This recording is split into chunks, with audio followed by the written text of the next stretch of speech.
Bienvenue dans cette nouvelle émission de Diversité Plus. Aujourd'hui, nous recevons Lady Joséphine, une artiste burlesque qui va nous parler de sa discipline.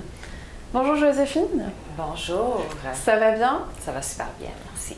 Oui, alors déjà, premièrement, le burlesque, est-ce que c'est de la danse, du théâtre? Qu'est-ce que c'est?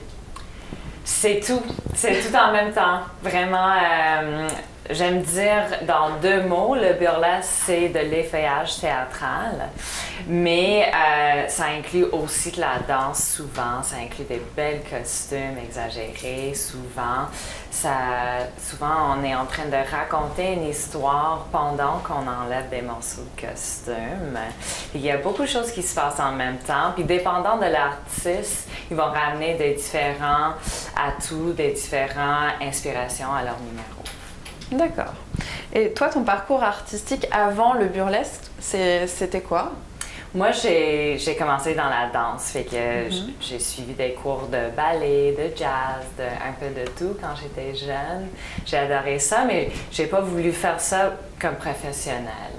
J'ai pris un break, je faisais mes cours à McGill, j'ai vu mon premier spectacle burlesque, puis j'ai vu, voilà une discipline où je peux bouger, je peux être danseuse, mais c'est pas la technique qui est le plus important, c'est mon énergie puis mon passion qui est le plus important. Ok, puis alors qu'est-ce qui t'a mené au burlesque? Tes premiers pas dans le burlesque, c'était où et quand? Bien, c'était vraiment ce premier spectacle. J'ai vu à Vancouver un spectacle burlesque qui se passe à chaque semaine, petite chose dans un petit cabaret vraiment intime. Puis qu'est-ce que j'ai aimé, qu'est-ce que j'ai tombé en amour avec, c'était que les femmes célébraient leur sensualité comme quelque chose de super positif et amusant. Puis qu'il y avait des belles costumes, qu'il y avait une ambiance de party où tout le monde s'amusait. Voilà. Ok. Et puis on voit donc différents personnages, si je puis dire, qui tournent là sur l'écran. Quand est-ce que tu as pu créer tes propres personnages? Dès le début, ça m'a intéressé vraiment d'avoir des différents personnages pour chaque numéro. C'est pas tous les artistes burlesques qui font ça, mais pour moi, c'est super important. Alors, je leur donne un nom, je leur donne un petit background, une histoire pour chacun. S'ils viennent des années 20, souvent, j'aime beaucoup les années 20, ça va être un aristocrate des années 20 avec beaucoup d'argent, ou ça va être, genre, ça c'est Miss Sheath, elle est plus un personnage de la fantasy, elle est, je l'appelle un Lara Croft de la Renaissance. Ok. Voilà. Puis est-ce que tu as un numéro favori que tu aimes faire particulièrement? Ben, je dirais Miss Sheath, c'est devenu super amusant récemment parce que j'ai ajouté 2 personnes à le numéro. Fait que maintenant, c'est un trio avec 2 autres artistes burlesques. Puis on l'a présenté au spectacle avec Lisa Vantis qu'on avait ici à Montréal il y a quelques mois. Puis on était en feu. Il y avait des gens qui se sont levés au fin. C'était super. Ok, super. Puis où est-ce que tu te produis en général à Montréal? Ben, j'ai un gig à chaque semaine au 4e mur, qui est le Speakeasy de Montréal. Fait que là, c'est vraiment, tu rentres dans un monde des années 20, la prohibition, le burlesque, des bons cocktails, puis tu peux me trouver là à chaque samedi soir. Puis les mardis, à chaque semaine, je présente un de mes étudiants parce que je suis aussi directrice d'une école. Alors, j'invite les gradués de mon école d'aussi partager de leurs numéros les mardis soirs. Puis il y a plein de gens qui viennent à chaque semaine. J'adore ça. D'accord. Le burlesque, donc, tu nous as parlé des années 30. Est-ce que c'est né dans les années 30 ou après? C'est né avant ça. C'est né genre vers le début du 19e siècle. Là, c'était une troupe d'Europe qui est venue en Amérique du Nord pour faire une tournée, mais c'était un spectacle de variété. Alors, dans le temps, le mot burlesque, un spectacle burlesque, ça voulait dire un spectacle de variété. Mais là-dedans, il y avait un numéro avec une femme qui s'est déshabillée dans une façon drôle, exagérée, sensuelle, théâtrale. Et c'était le public de les États-Unis qui ont beaucoup apprécié ça. Et que dès ce moment, il y avait de plus en plus des troupes qui produisaient des spectacles comme ça. Puis ça s'est devenu de plus en plus populaire. C'est vraiment dans les années 20, je dirais que ça a devenu connu. Puis les années 30, 40, 50, ça a continué à être vraiment populaire. Puis après ça s'est mort pendant genre 30 ans. Ok. Puis maintenant, ça redevient populaire ou... C'est ça, bien ça continue. Ça a commencé dans les années 90, puis là, ça continue à devenir de plus en plus populaire. Ça me surprend à chaque année.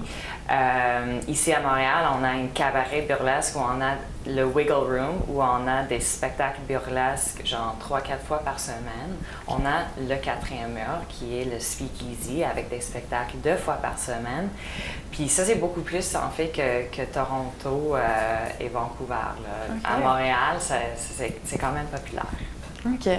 Et toi, en tant qu'artiste, quels autres artistes t'ont influencé dans la danse et ensuite dans le burlesque? Ben j'ai tellement d'idoles que j'aime regarder en ligne obsessivement.